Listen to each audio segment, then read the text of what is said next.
Hello, this is Tyler Mahonen with Keystone Farm. Today, not much of an update, but figure I'd shoot a little bit of video on how I'm doing the bale grazing and using bale rings, and I'm unrolling some hay too. Just talk a little bit about that. So I've discussed in other videos about the hay situation not being optimal. This is an alfalfa bale. I think it's second cutting, so it's better than other hay we've had. So you can see there's a fair amount. I mean, obviously there's stems, but there'll always be stems with alfalfa. There's a decent amount for them to eat. They consume most, I would say 80% of it or more. So this to some could look like a big waste, but this is I had gotten a bunch of reed canary bales. There's some other species of grass mixed in with this reed canary, but it's mainly reed canary. Like, here's some bluegrass here that they do pick through and eat some of this stuff. So yeah, I roll it out. You know, when I move them to a next section of 5 bales, roll these.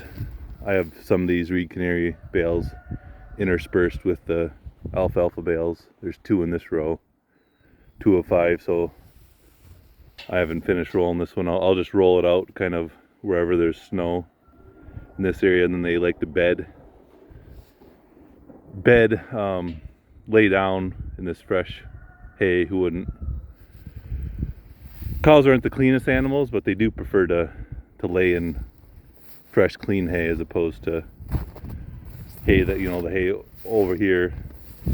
This probably looks like a big waste to some people too, but it's full of manure and whatnot.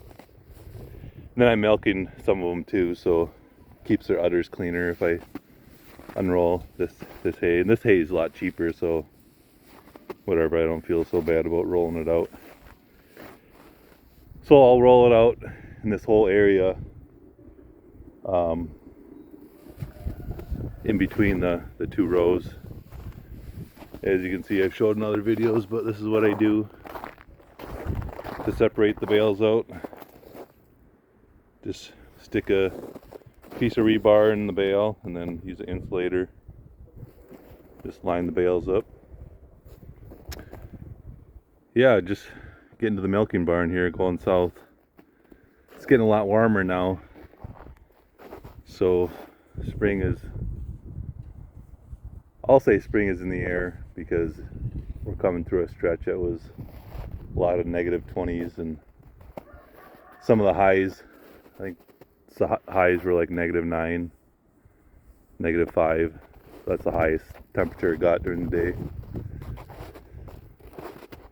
So yeah, it definitely feels like spring when you're used to so much negatives. Today it'll get about 30 today or something. So here's another one of those reed canary bales. I'll unroll this one first, and probably in a few days unroll the other one. This bale ended up a little bit close to the tree, so try to wedge the bale ring in there. These bale rings aren't the sturdiest, but they're still, I don't know, $400. So eventually I might invest in some beefier ones, but for now they'll work. I do come through after a few days. They kind of dig down. They try to get, you know, just the alfalfa leaves. So this around the edges will get really stemmy. So I'll just come through and pitch that out so they can pick through it better, and then pull some of this where they can't access it. Pull it down with my pitchfork to the edge. So I don't know if it's necessary or not, but I do. My main goal is not to starve these milk cows and give them plenty to eat. You know, being that I don't provide them any shelter or nothing. But it seems like they're, you know, this is after coming through that cold stretch, and They're doing just fine.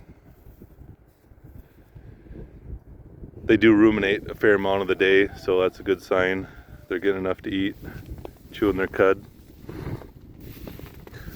So after this, I'll probably do a future video, but I'll move them to this area up here is kind of separate.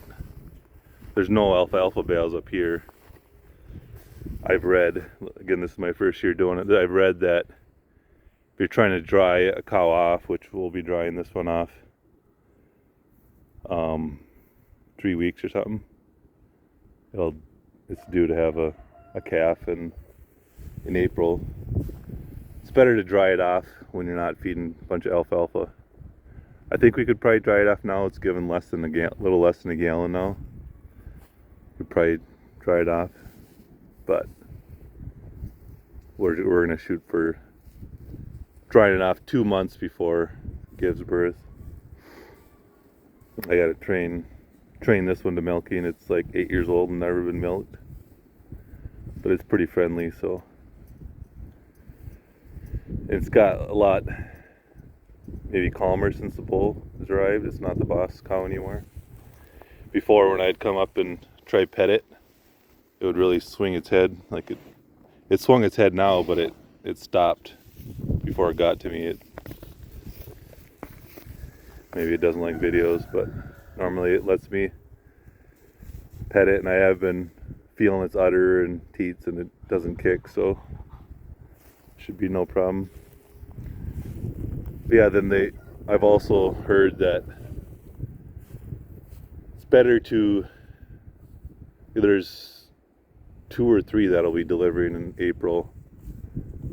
Better to feed a little less quality hay, maybe not alfalfa, before they give birth as well.